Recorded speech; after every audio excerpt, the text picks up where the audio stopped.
Yeah. You sound a lot like my husband. David was very physically active too. Did a lot of Oh, running, yeah. 20 miles a week when he was in his 50s, 20 miles a week, and he was very healthy.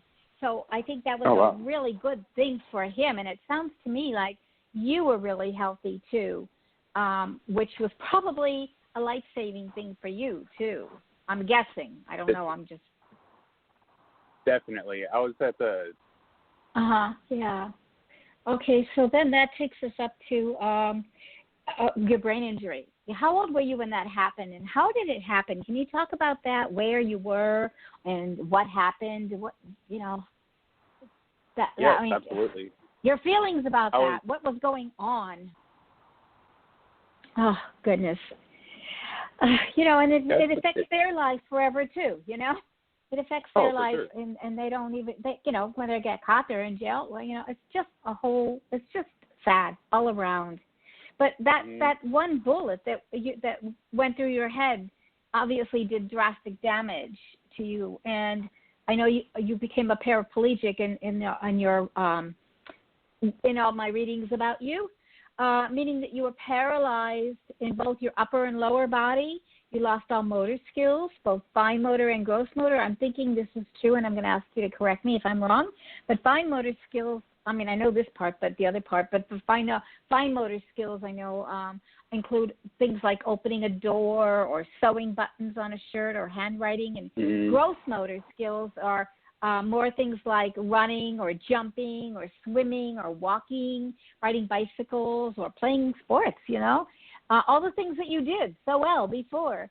And your doctors never expected you to walk again.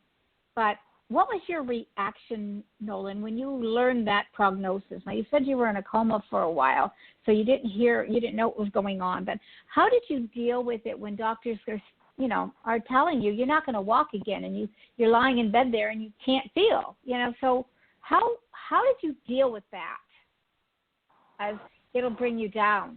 So I'm glad you didn't listen to him, and it sounds to me like, you're kind of saying, well, I can do it. I can do it. So absolutely. That's amazing. Thank you, Donna. Nolan, that's an amazing story. But and Nolan, I know you've done tons of rehab for your injury, hours and hours and hours. I've been watching your progress, as I mentioned earlier, on social media.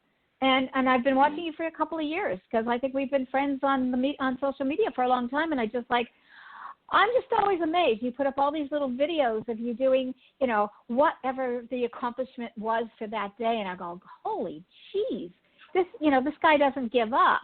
And I mean, I live with a guy like that too, so I really admire that. I admire that in you, that you're making those doctors wrong.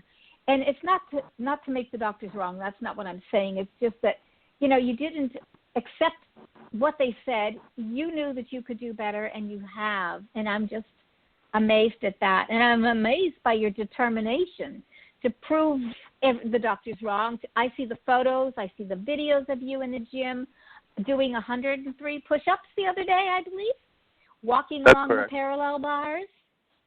Doing swim therapy, working out with the elastic bands, and balancing on the mats.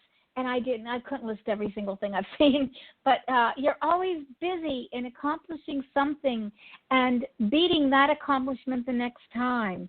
And I've watched David, my husband, work hard in rehab gym like that too, and many exercises he does still right here in our home since his brain injury happened in 2005.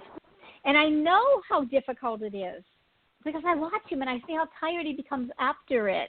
And it's difficult to do those exercises constantly, even for folks like me, with no brain injury. So imagine how hard it is for those people with the limitations of a brain injury. That is hard. But I'm not a very big fan of extensive insulin. So I'm just curious, Nolan, what do you miss the most from your pre-brain injury, and how do you compensate for or make up for the things that you can no longer do? So I'm just curious, Nolan, what do you miss the most from your pre-brain injury, and how do you compensate for or make up for the things that you can no longer do?